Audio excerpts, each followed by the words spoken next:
Hi friends, నా పేరు చరణ్. ఈరోజు టాపిక్ వచ్చేసరికి మనందరికీ ఎంతో దైవం పరంగా అదేవిధంగా ఎన్నో విషయాల పట్ల ఐకమత్యంగా చూడాలనే భావన కలుగుతుంది కదా. దానికి సంకీర్తనంగా సంపూర్ణంగా తీసుకొచ్చిన వ్యక్తి దైవంలో మరో రూపంలో వచ్చిన సద్గురువే మన షిరిడి సాయిబాబా గారి గురించి ఈరోజు ఈ వీడియోలో అయితే తెలుసుకుందాం. సో సాయిబాబా గారి గురించి చాలా చెప్పాలని ఉంది. సో టాపిక్లోకి అయితే డైరెక్ట్గా వెళ్ళిపోదాం. భారతదేశానికి చెందిన ఒక మార్మికుడు, సాధువు, యోగి. అదేవిధంగా సాయిబాబా అసలు పేరు, జన్మస్థలం మనకి తెలీదు. కానీ చాలామంది, కొంతమంది అయితే ఎస్పెషల్గా ముస్లిమ్స్ అంటారు, కొంతమంది హిందూస్ అంటారు, కొంతమంది క్రిస్టియన్స్ అంటారు. కానీ ఆయన గురించి మనకు అస్సలు తెలియదు. కానీ సాయిబాబాను అనేకులు ముస్లింలు, హిందువులు కూడా సాధువుగా నమ్ముతారు. సాయిబాబా జీవిత నడవడిలో, బోధనాల్లో రెండు మతాలను అవలంబించి ఉంటుంది. అదేవిధంగా సయోగము కుదర్చడానికి కూడా ప్రయత్నించేవారు. ఎందుకంటే రెండు మతాలకు కూడా, ఏ మతాలైనా సరే అందరూ సమానంగా ఉండాలి అనేది సాయిబాబా గారి నమ్మకం.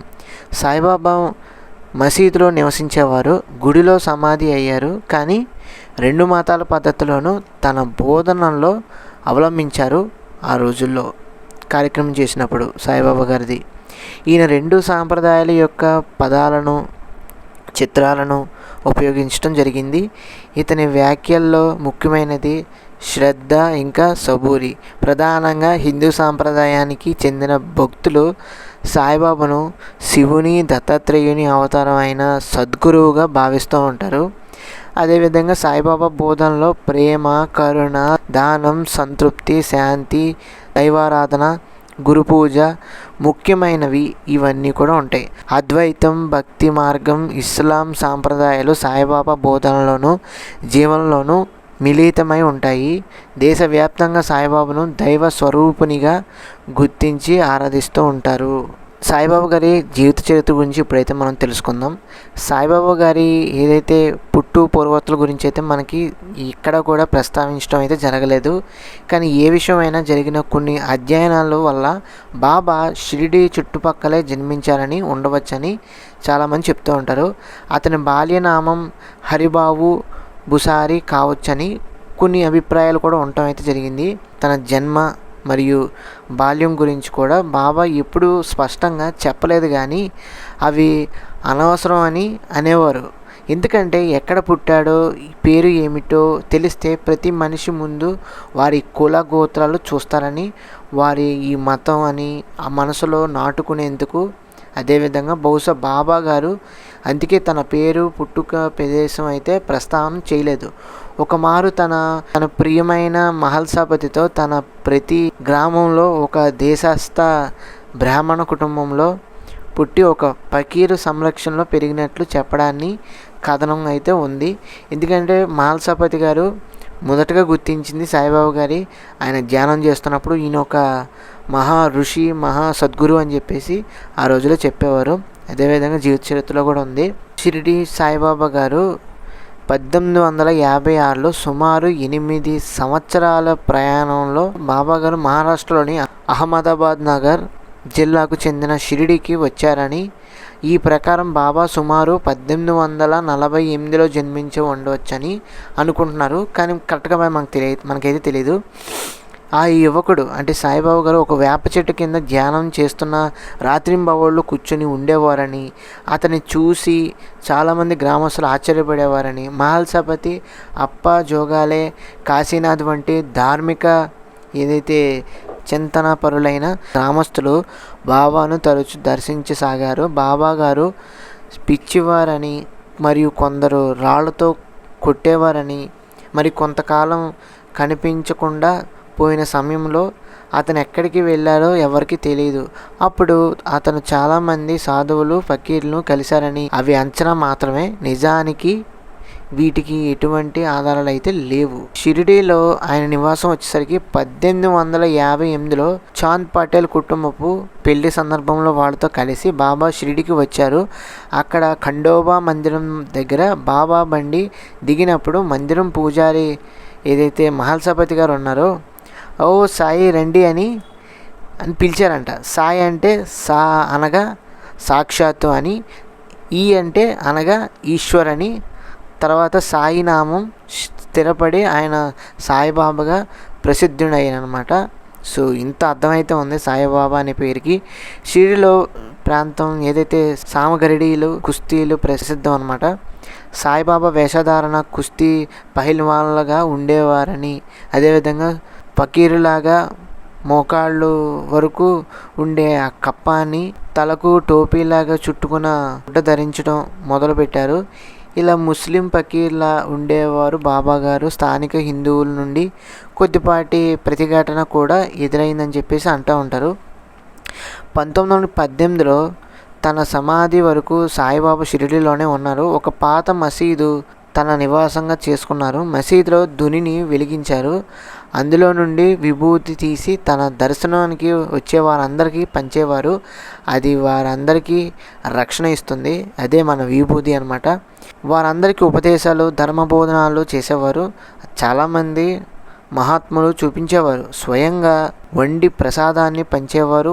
ఉత్సవాల్లో పాల్గొనేవారు. సాయిబాబా గారు తనకైన వ్యవహారాల్లోనూ బోధనలోనూ, అదేవిధంగా సాయిబాబా గారు హిందూ మతానికి చెందిన సాంప్రదాయాలను, ఇస్లాం సాంప్రదాయాలను కూడా పాటించేవారు.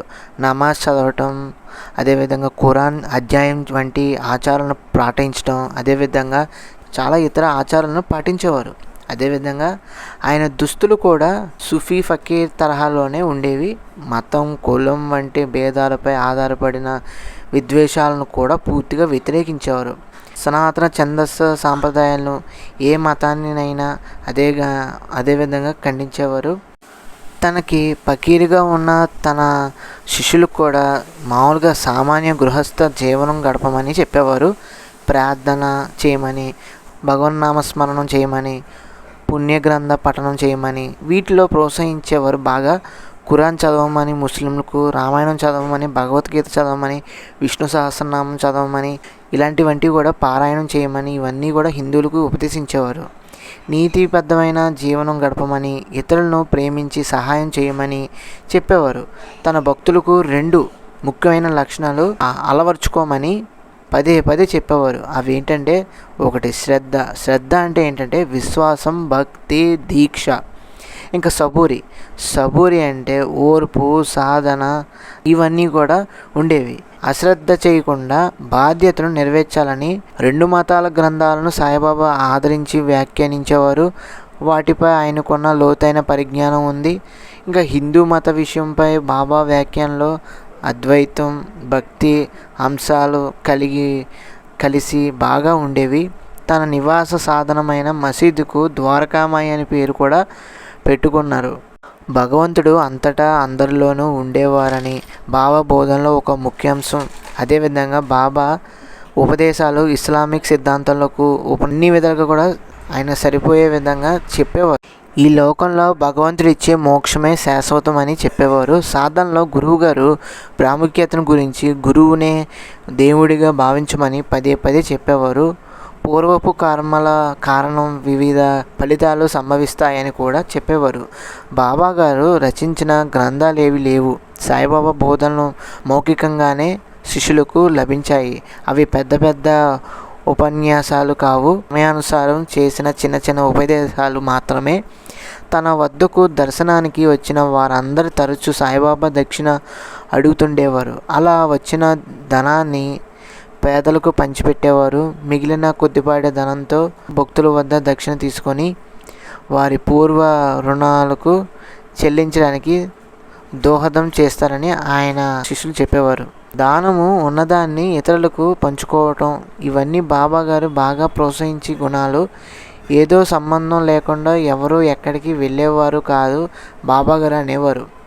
అలాగా ఈయన గురించి చెప్పాలంటే చాలా ఉన్నాయి. దప్పిక కొన్నవారికి నీళ్లు, ఆకలి కొన్నవారికి అన్నము, అవసరం ఉన్నవాడు ప్రతి ఒక్కరికి కూడా ఏదో ఒకటి సాయం చేసేవారు.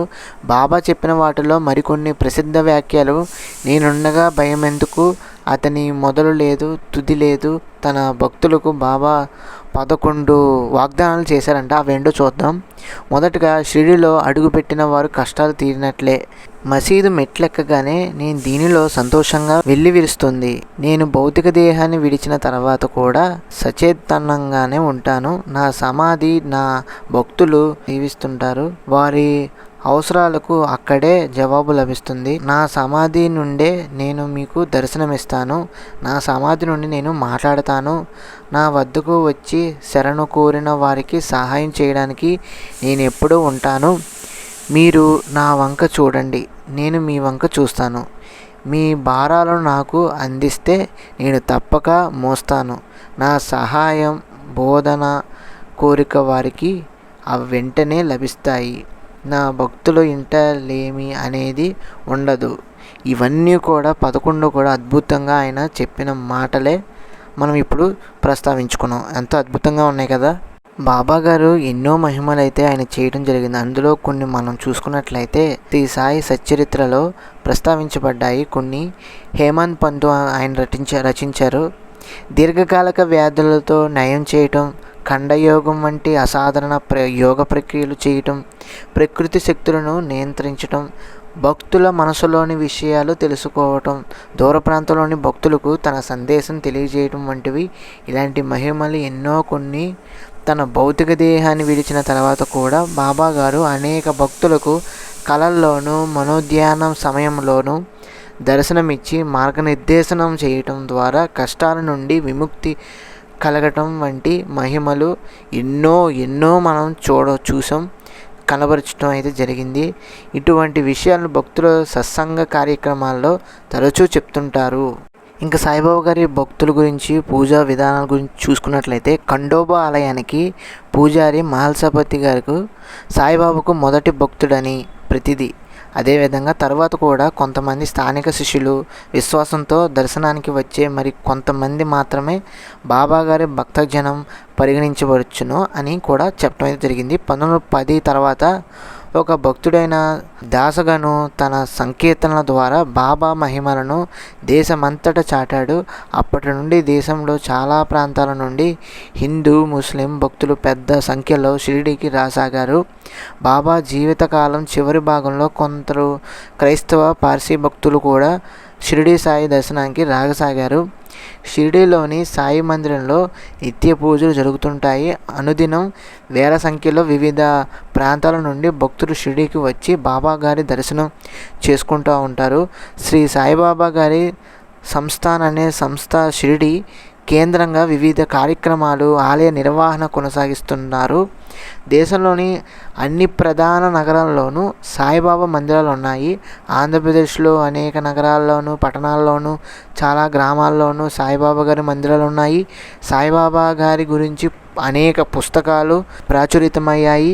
హిందువుల యాత్రా స్థలాలను ఒకటిగా షిరిడీ పరిగణించబడుతుంది. అయితే సాయిబాబా ఆరాధన గురించి కొద్దిపాటి మాత్రమే షిరిడీ సాయి సంస్థానం మార్గదర్శకత వ్యవస్థల్లో ఉండటం అయితే జరిగింది. అధికంగా భక్తులు పూజలు ఆలయాలు అక్కడి ప్రజల సంకల్పానుసారం ఏర్పాటు చేయబడుతున్నది. భారతదేశంలోని ఎన్నో వైపులా అమెరికా కానీ ఆస్ట్రేలియా కానీ మలేషియా కానీ సింగపూర్ కానీ వంటి ఇవన్నీ చోట్ల నుంచి కూడా సాయిబాబా గారి భక్తులు ఆరాధన కార్యక్రమాలు జరుగుతుంటాయి. షిరిడీలోని సాయి మందిరానికి సగటుగా రోజు 20,000 మంది దర్శనం కోసం వస్తారని వెల్లడించడం అయితే జరిగింది. కొన్ని ప్రత్యేక దినాల్లో కూడా ఈ సంఖ్య లక్షల వరకు కూడా ఉంటుందని ఒక అంచనా. ఎంతో అదృష్టం కదా. ఇంకా షిరిడీ సాయిబాబా గారు చెప్పిన మాటల్లో షిరిడీ సాయిబాబా గారు ఎలాంటి హంగులు ఆర్భాటాలు చెప్పలేదు, మంత్రాలు తంత్రాలు ప్రదర్శించలేదు. నిడాంబరంగా జీవితం గడిపి చూపించారు మనందరికీ కూడా. సాయిబాబాకు మసీదే మహలైంది. అందరూ అన్ని జీవులు తినగా మిగిలిన పదార్థాలను పంచభక్ష పరమాణాలుగా భావించారు.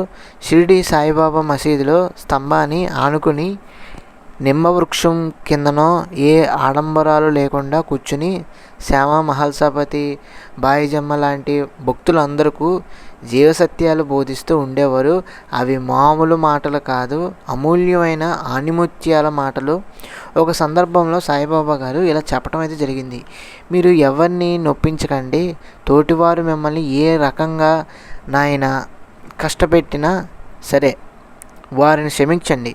మీకు అపకారం చేసిన వారిని కూడా ఉపకారమే చేయండి.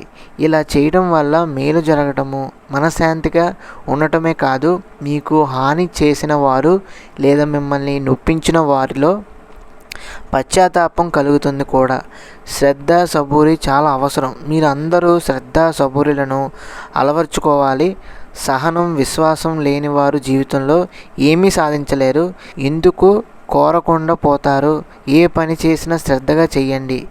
అన్ని సహనంగా వ్యవహరించండి. ఏ రకంగానైనా మిమ్మల్ని బాధించినా సహనాన్ని కోల్పోకండి. ఆవేశంతో తీవ్రంగా బదులు చెప్పకండి. ఓర్పుతో మెల్లగా నొప్పించిన విధంగా సమాధానం చెప్పి అక్కడి నుండి వెళ్ళిపోండి. ఇతరులు మీపైన అనవసరంగా నిందలు వేసినా మీరు చలించకండి. అవి కేవలం ఆరోపణలేనని మీకు తెలుసు కనుక నిశ్చలంగా నిర్భరంగా ఉండండి. వారితో పోట్లాట్లకు దిగారంటే మీరు కూడా వారితో సమానులే అవుతారు. దీని పట్ల విశ్వాసం ఉంచండి. ఎట్టి పరిస్థితుల్లో నమ్మకాన్ని ధైర్యాన్ని పోగొట్టుకోవద్దు. తోటి వారితో ఉన్న మంచిని మాత్రమే చూడు. వారిలో ఉన్న చెడు లక్షణాలను పట్టించుకోవద్దు.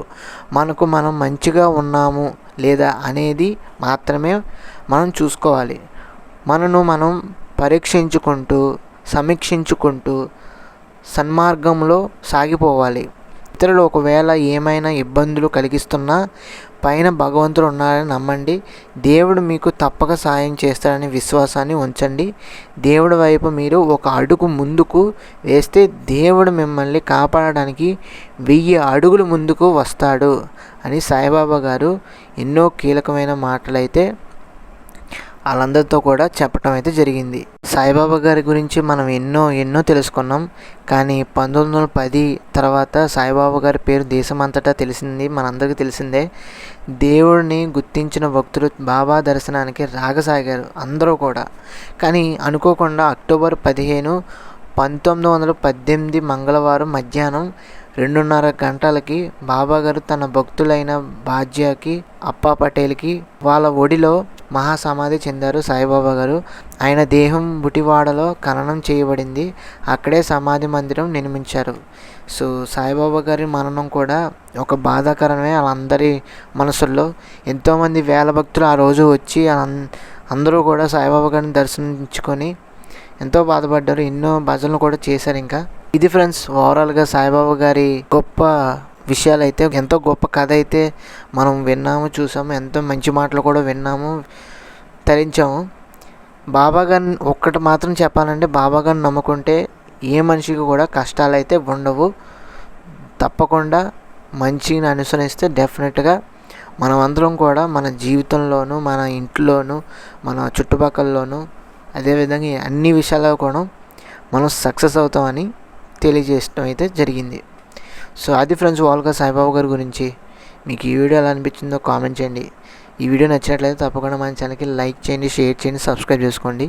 Thanks for watching.